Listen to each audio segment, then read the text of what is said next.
Martín Lustó, el senador Martín Lustó. Hola Martín, ¿cómo estás? Laura y Pablo, te saludamos.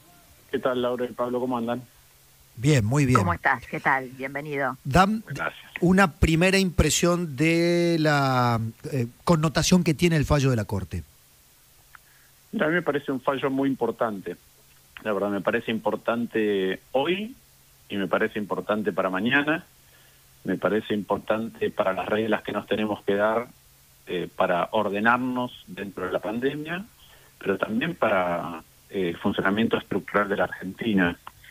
¿Qué dice el fallo? El fallo básicamente primero ratifica la autonomía de la Ciudad Autónoma de Buenos Aires, ¿sí?, como una ciudad federada, ¿sí?, que tiene a los efectos de un montón de cuestiones distintas el mismo tratamiento que tiene una provincia. Y para eso, o por ese motivo, es que la Corte Suprema acepta lo que se llama competencia originaria. En segundo lugar, algo muy importante para el hoy y para mañana, que es que la pandemia no habilita a saltarse la Constitución Nacional, sino de hecho todo lo contrario. La emergencia lo que debería hacer es generar mecanismos de funcionamiento o de procedimientos mejores. Ratifica el federalismo de concertación, que es lo contrario de lo que viene haciendo el gobierno.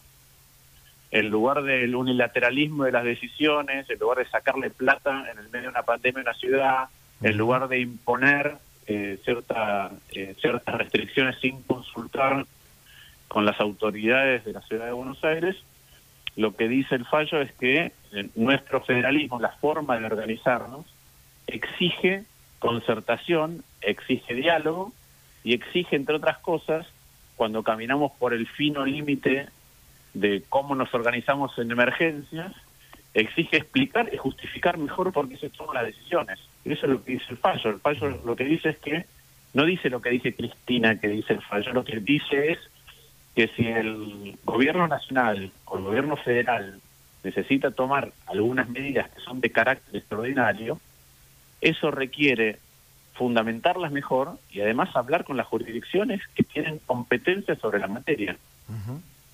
Martín, más allá de las interpretaciones, ¿no?, que cada uno de los sectores de la grieta haga, hay razones objetivas para buscar ganadores y perdedores, ¿no? Claramente Larreta es un claro ganador en este fallo. ¿Este fallo, de algún modo, lo refuerza su liderazgo dentro de Juntos por el Cambio, que lo tiene muy desafiado? Me refiero al sector de Patricia Bullrich, al sector de Macri. ¿Lo ayuda para esa consolidación? Mira, yo quiero volver sobre lo que el fallo dice, porque me parece que eso también apunta al tipo de liderazgo o al tipo de construcción que queremos hacer algunos desde Juntos por el Cambio. En primer lugar, frente a tanto la quita de fondos que hizo el Gobierno Nacional de la Ciudad, como frente a este DNU, la reacción del jefe de gobierno, la reacción de Horacio Rodríguez Larreta fue una reacción moderada pero firme. Es decir, acudió a la Corte Suprema de Justicia de la Nación en los dos casos. Y a mí me parece que eso, ¿sí?, no solamente la reacción, sino los motivos de la reacción, es lo que en el fallo se dice que así debería funcionar Argentina hacia adelante.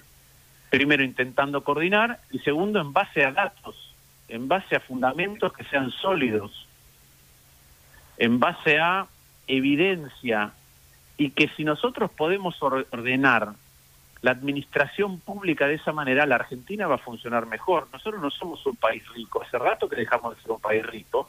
Eso quiere decir que los recursos que tenemos los tenemos que utilizar de manera más inteligente, y eso requiere orden. Orden en cuanto a los procesos, y orden en cuanto a las prioridades, y orden con respecto a la ejecución. Y a mí me parece que lo que muestra la cultura de la Ciudad Autónoma de Buenos Aires y de cómo se encara la administración del gobierno de la Ciudad de Buenos Aires es esto, las tres cosas. O sea que la respuesta es sí, ¿no? La respuesta a la pregunta que te había hecho sobre si Larreta sale fortalecido es sí. Pero a mí, lo que a mí me parece que plantear, por eso decía que el fallo es importante a hoy y a futuro, me parece que plantear esto en términos de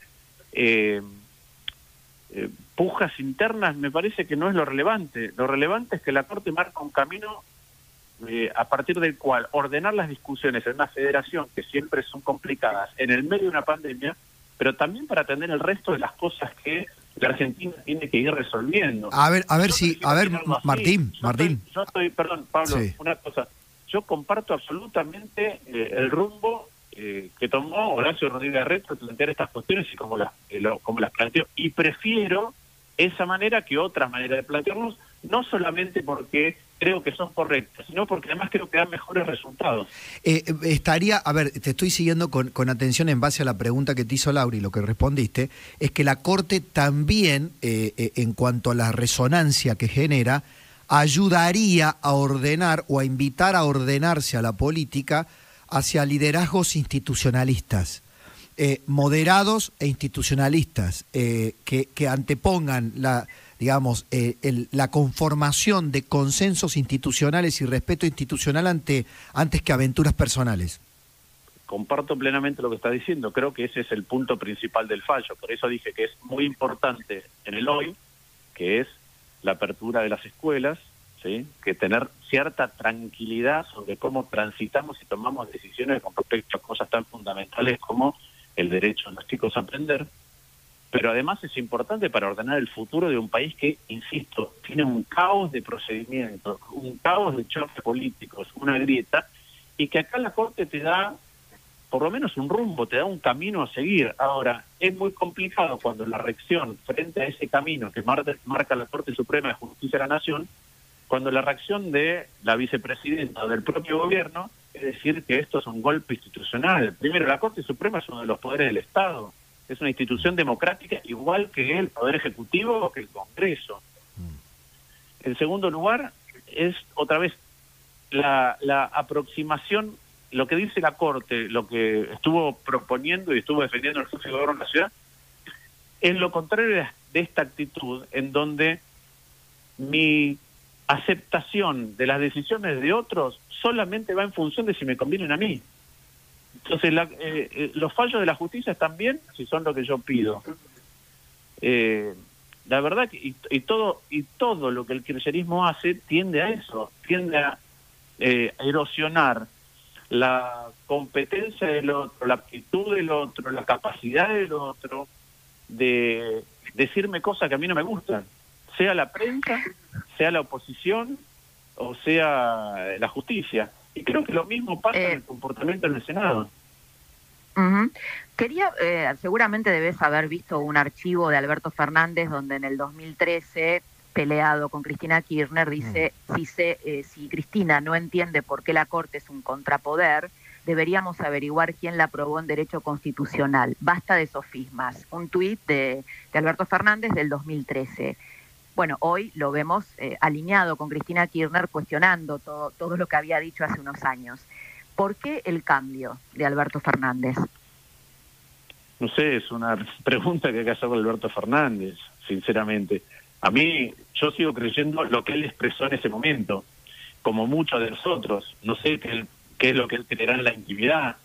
Lo que es peligroso es que el kirchnerismo, ya sea en cabeza de la vicepresidenta, ya sea en la cabeza de sus principales exponentes, y ahora también del presidente de la Nación, tiene la tendencia a ser como la figura mitológica de Procusto, ¿no? Ustedes recuerdan, ¿no? Para la audiencia era un posadero que cuando alguien buscaba poder dormir y comer, los recibía, les daba un narcótico y cuando se acostaban en un lecho tenía una cama que era de determinado tamaño. Y si los visitantes, los huéspedes, eran más largos que la cama, les cortaba las piernas, lo hicieran más cortos, los estiraba hasta que dieran el largo exacto del lecho.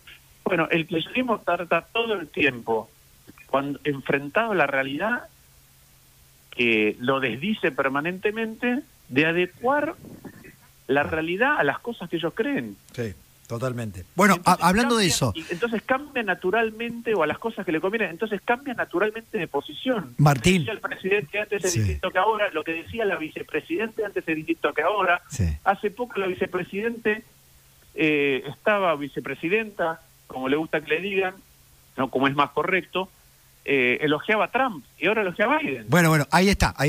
Esto de adaptar la realidad, quiero compartir con vos y quiero escuchar, Lau, como visión, desde la economía fundamentalmente, como economista, Primero ayer con los tweets elogiando a Biden y diciendo, ¿vieron que Biden es peronista?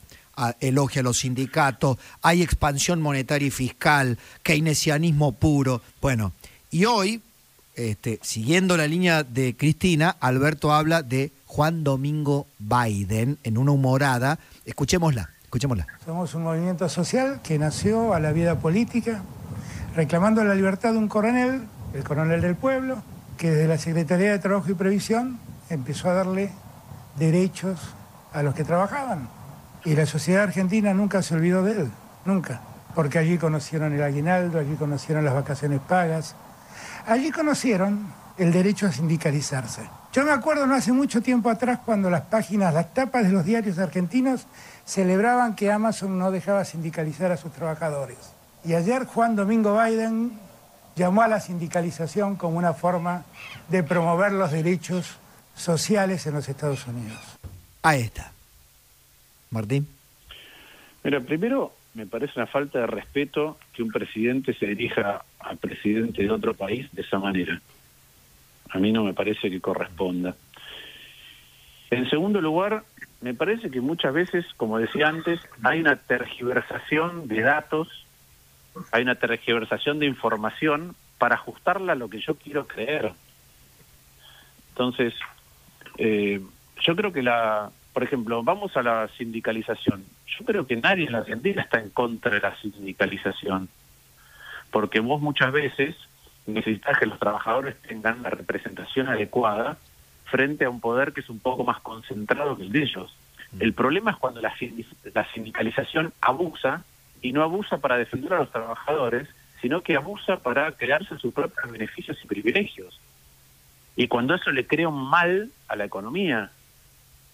Entonces me parece que son cosas diferentes. En segundo lugar, bueno, sí, es cierto que Estados Unidos tiene más margen fiscal y más margen monetario, ¿sí?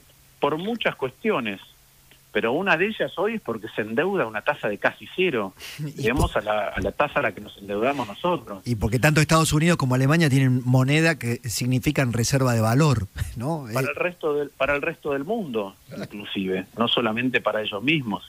Sí, por eso es que los bonos del Tesoro, ya sea alemán o los bonos del Tesoro americano, los compran tenedores de otros países, ¿sí? A tasas muy bajas, de hecho, inclusive a veces a tasas negativas. En segundo lugar, o en tercer lugar, Biden dijo que no le quiere aumentar los impuestos a los que ganan menos de $400.000 por año. Eso es equivalente, si uno lo ajusta por la capacidad, por el poder adquisitivo en la Argentina, es equivalente a ganar $1,5 millones de pesos por mes. Y a esos no le quiere subir los impuestos. En la Argentina, a ese sector le subimos los impuestos permanentemente, a la clase media, permanentemente. De la misma manera que si uno mira el discurso de Biden con atención, ¿sí? Biden dice algo muy importante, que es que reconoce que lo que tiene que hacer es tener un Estado cada vez mejor porque tiene que competir con China. Claro. Y en la Argentina, nuestro país, nuestro Estado, no los empresarios, no quiere competir con otros Estados, porque cada vez que alguien produce, lleva a babucha el Estado argentino con su costo y su incapacidad. Y entonces eso hace más difícil competir. Estamos todo el tiempo exportando impuestos. Bueno, lo que dice Biden es nosotros queremos construir una sociedad y una economía más sana, más sólida, más competitiva para seguir manteniendo el liderazgo en el mundo. Nosotros estamos compitiendo con Chile y Uruguay y perdemos la carrera de las vacunas. Biden dijo, entre otras cosas... Perdón, perdemos la carrera de la vacuna, perdemos la carrera de la moneda, perdemos la carrera de las tasas, perdemos la carrera de la autonomía del Banco Central... Por eso, con Biden, Chile, vamos a ¿no? cosas Con Chile y Uruguay. Vamos a cosas que no dijo, exactamente, con Chile y Uruguay, un montón de países de nuestra región, y la perdemos por cada vez más. Sí. Biden dijo que quería vacunar 100 millones de personas en 100 días, vacunó 220 millones de personas en 100 días, es decir, vacunó 2,2 millones por día. Si uno lo ajusta por la población argentina, es como que Argentina estuviera vacunando 300.000 personas por día. Ese es el Estado que quiere construir Biden. Ahí se refleja la vicepresidenta. En lugar de eso, no solamente no tenemos suficientes vacunas, sino que además hay apropiación de las vacunas y cada vez surgen más casos por aquellos que no deberían estar vacunándose. Y por último, Martín, algo muy importante, que Biden se la pasó hablando de nosotros, el pueblo, y tratar de evitar la grieta.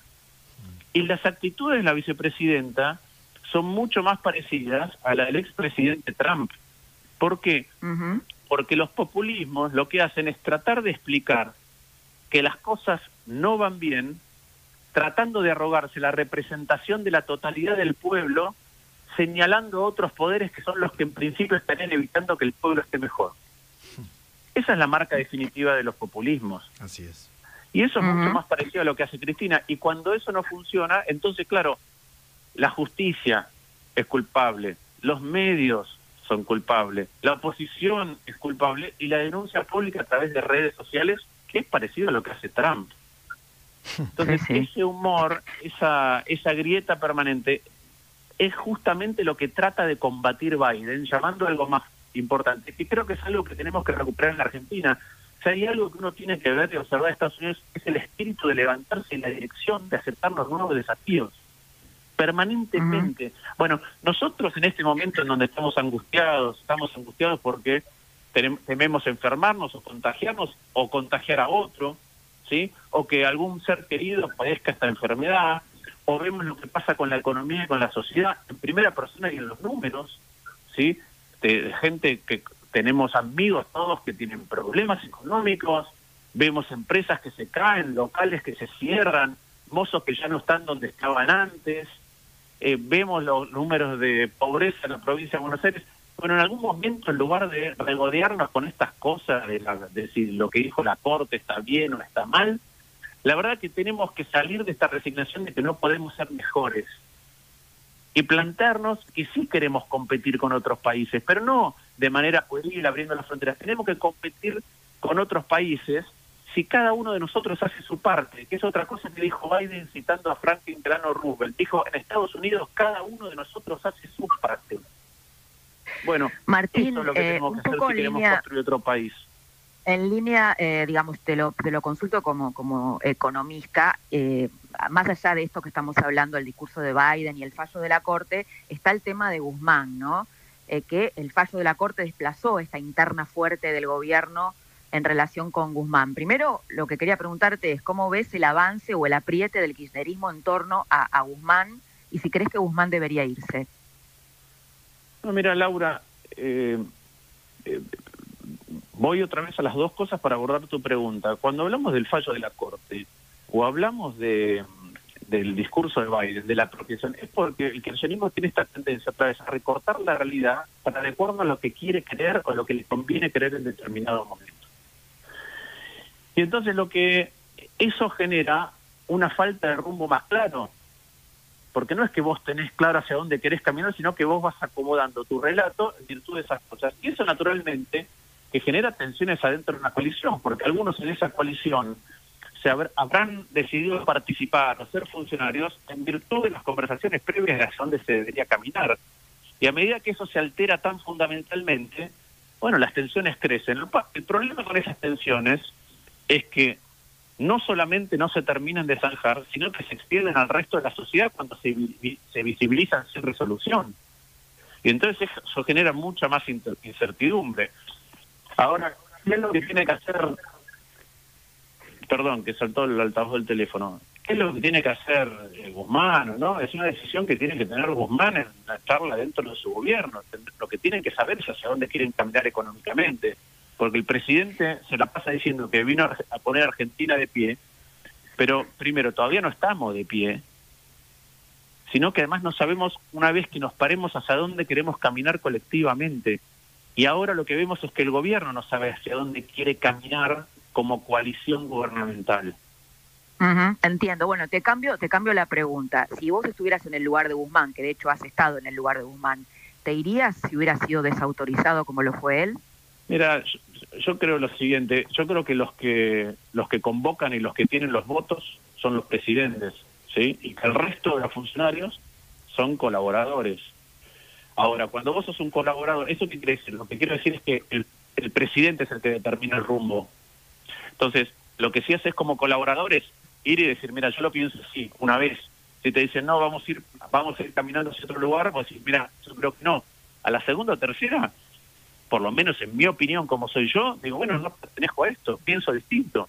Pero ahí hay que ver qué es lo que piensa cada uno, cuáles son las conversaciones previas, cuáles son las ideas de corto o mediano plazo. Eso es una decisión que tendrán que tomar internamente y que la resolverán ellos. Por mi naturaleza, ¿sí? Yo tengo mi carácter, yo voy a colaborar un lugar. Ahora, si a la tercera vez que propongo una idea piensan que es distinto, bueno, yo no tengo que estar ahí. Martín, como siempre, un gusto. La verdad que, mira, me están escribiendo, dice, la respuesta sobre la comparación de Cristina con Biden es para ponerla en un cuadrito, me dice acá un oyente calificado. Bueno. Me lo he tomado, he tomado nota, ¿no? Te agradecemos mucho. Gracias a ustedes.